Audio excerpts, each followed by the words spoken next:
So, hello, my friends, and we are back again with another session of our spiritual talks, where me and Anil we share our insights regarding the sessions which I have channeled, and also before we start today's session, it would be great if you could just like this video because it will help it to reach out to other star seeds and other light workers who may need this information spiritually.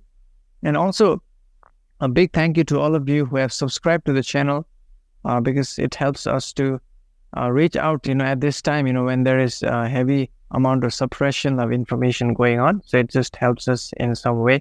So before, the session begins, we would like to also state that thank you for your comments because we read them also. And we are going to today discuss about Galactic Federation's advice regarding graduation. So Anil will delve into this, and I'll also add my inputs. And also Anil is going to share an aura protection method of blowing the roses. So without much further ado, I welcome Anil to the podcast. Welcome, Anil. Thank you, Sam. Thank you for giving me this opportunity for being service to others in a very small way. And before I go into the today's subject, I want to just say that the purpose of this podcast is to raise the understanding and the vibration of current human collective. I would encourage each entity to approach these topics with an open mind and heart, seeking to understand the deeper spiritual truths and only accept those thought forms that resonate with your inner heart, leaving behind those that do not resonate with it.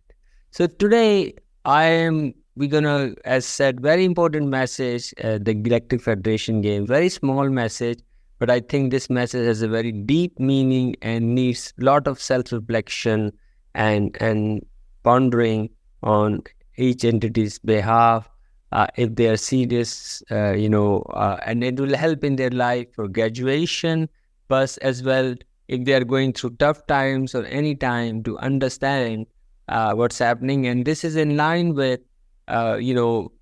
yesterday or latest session by Sam, which he asked a wonderful question and we get a wonderful reply from Palladians regarding what people should do who's going through hardship in this current times of turmoil, and the great awakening is happening, and people are basically the earth beneath the each entity is gone, and some of the entities, their worldview is changing quite fast. So this message is very small and sweet, but let me just go into it directly, and then you will know yourself. I don't need to self-explanatory, and I hope it will help you as last session of Buddha. And I really appreciate people writing us comment, and thank you. Although not many people has watched it, but the number is not important. It's the quality of people who are watching it and who's really serious about it. And in my mind, if we help, and Sam is the same and the Roy is the same, if we change one, we think we change all, because we are all connected. So for us, this is very important. Thank you for encouraging us. So it is very important for every entity on planet Earth to understand that each of us, before incarnating on Earth, along with our higher self and other guides, sat together and decided what kind of soul balancing we will need when we reincarnate on planet Earth. Some of us decided that we needed more balanced energies. Some decided to have love in the heart and wisdom in order to balance. It does not matter what our incarnation lessons are. We can be sure of two things. First, it is about balance. And second, it is unique to each entity. We do not have our incarnation lesson as same as the other entities at this time space. It is very unique to each soul.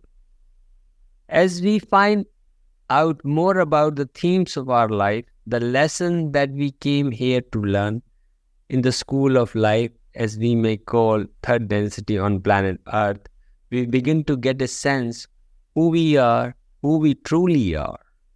When there is no company around and there is no one to impress even ourselves, and we empty out all the smacks of pride or pretension or a story that does not fit us, into which we have been perhaps been trying to fit, we finally become aware of something underlying about our personality that is what we would call consciousness. Therefore, we are both at the same time of this world and not of this world. We are consciousness in a physical vehicle composed of our flesh and bones and makes us the citizen of planet Earth. Similarly, we are a one infinite creator and internal entity at the end of our times. When this physical body will self-degrade, we will move forward into a new experience in our energy body. So that's a very small and sweet lesson. It needs introspection.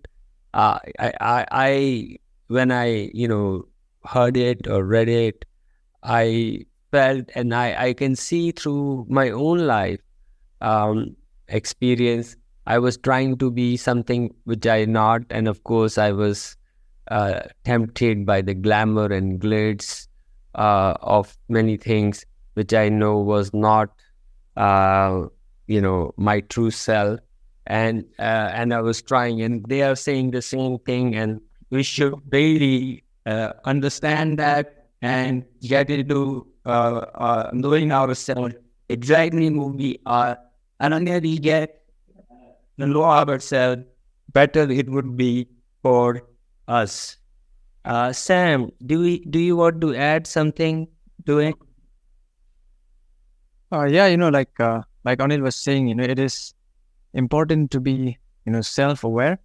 At this time, I think primarily, firstly, we need to be self-aware, because with self-awareness, everything arises. Like every single moment, like we can focus on certain things. Like you can focus either on your thoughts, which can remind you of certain things which happened yesterday or which may happen in the future.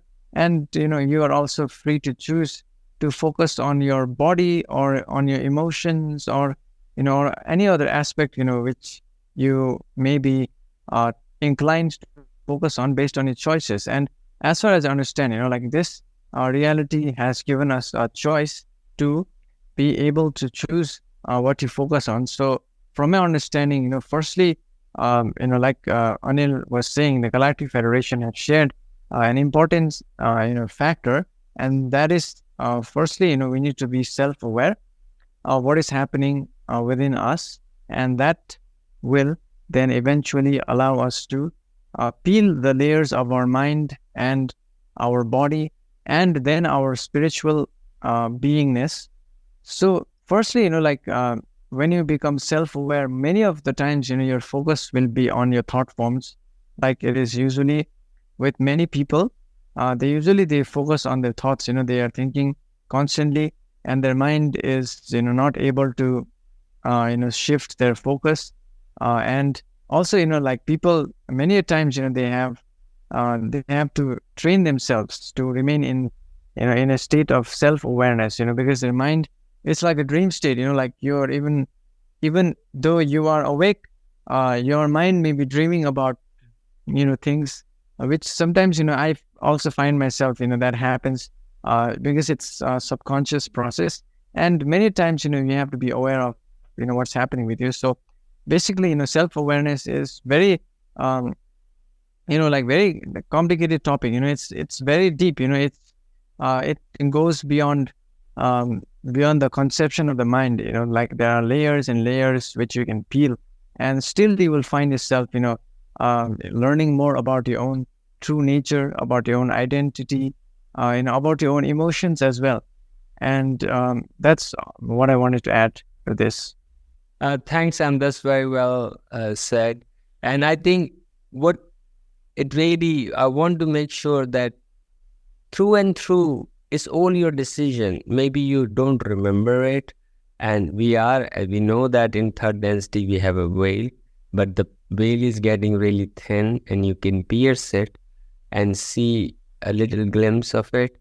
So, and everything which is happening in your life is your decision, which you have agreed or done with your higher self, which is you in sixth density. So everything is all your decision. So we have made this decision before reincarnating in this planet. We're just trying to find out why we made it and who we are. There must be a reason for us to make this decision. So, and if you trust yourself, you know you wouldn't make a wrong decision for yourself. So don't think anything that's happening. You are party to it, and you made it happen, and you made checks and balances so that you don't astray.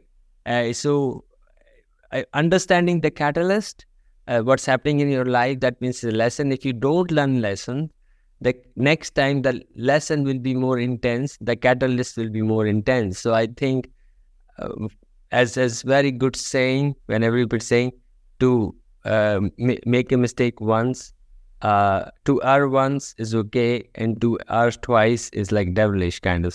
I think, if I correctly remember, or maybe I'm wrong, but something like that. So I'm just saying that, okay, we can make one time, we didn't learn from one time, but second time, I think no excuse. So I would say, please pay attention. Don't keep saying one thing and don't do, not to do that. It's not good. And don't make the same mistake again, and learn the second time in the catalyst. Not wait till 10th time to learn it when it's completely intense. So that being said, I leave you to introspect upon it when you go into the bed in the night, when you listen to this message or this podcast, and self-reflect. I think this may help you to understand a deeper meaning and help you in graduation. I hope so, and in other endeavors you are doing in life, because these are, kind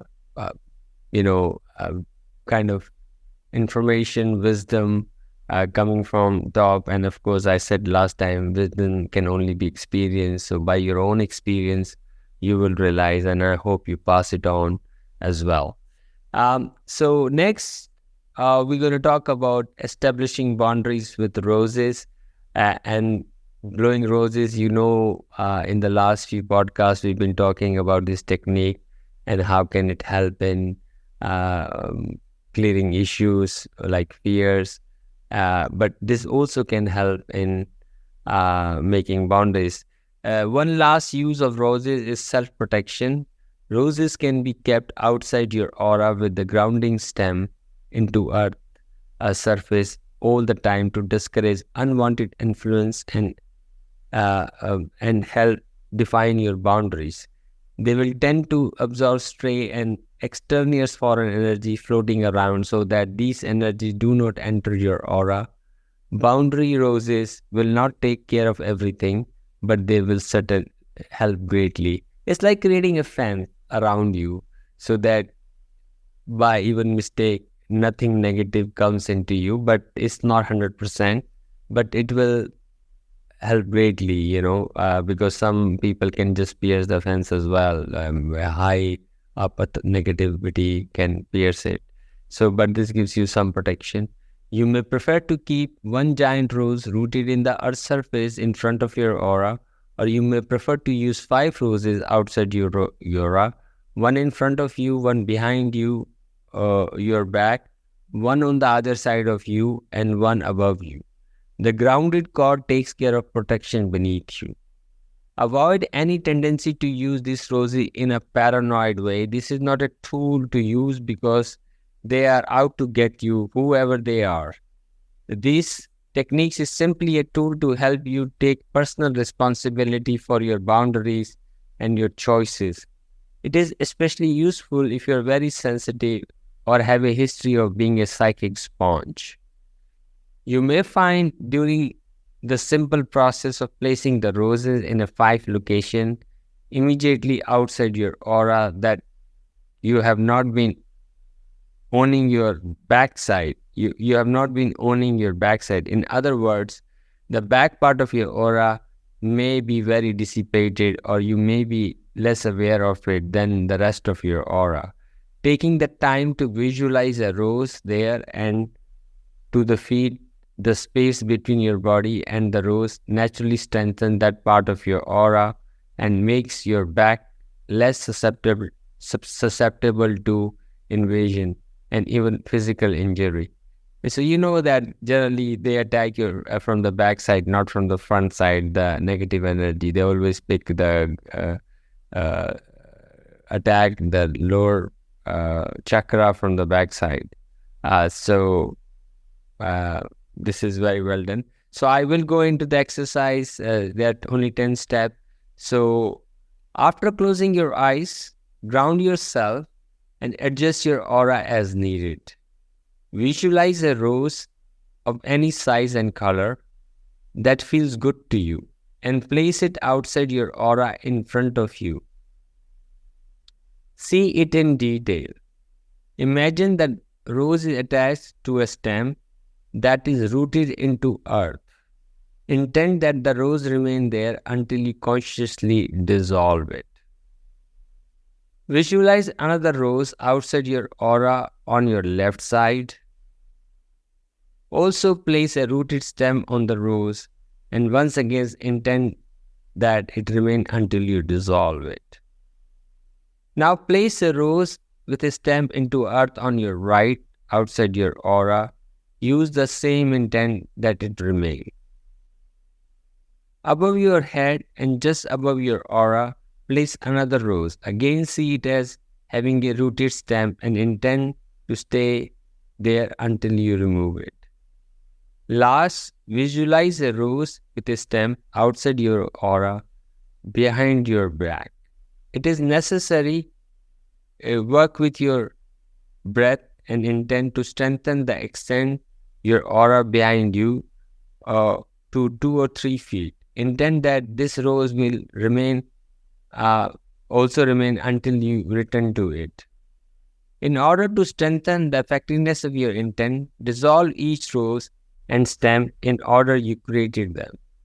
Then repeat the step 2 through 8 to give yourself new roses in all 5 locations. If you need to do these steps a few times in order to make the roses feel more real, do so now. When you are finished, leave the roses in place until bedtime. At bedtime, notice if these roses still look fresh, if they have closed at all, or if they look wilted. Their condition will be a good indicator of how much they are actually doing for you. Once you have made your observation, repeat the steps again. First dissolving the existing roses and then giving yourself the fresh ones. So this is a very sweet and things you can try and see if it helps you. I hope it helps you, and I will let us know in the comments if this exercise is helping you or not. It is always good to know that. And if you are a psychic sponge, and many people are, I know they take all the negative energy around them very quickly, I think this will help them greatly. So with that, Sam, do you want to add anything to it? No, I just want to say thank you to Anil for sharing this exercise, which is absolutely fantastic. And I will also definitely try it again. As I was listening, I was just imagining what Anil was saying. So it is awesome. So thank you. And we will see you in the next podcast. Thank you so much. Thank you very much for everybody. And thank you, Sam.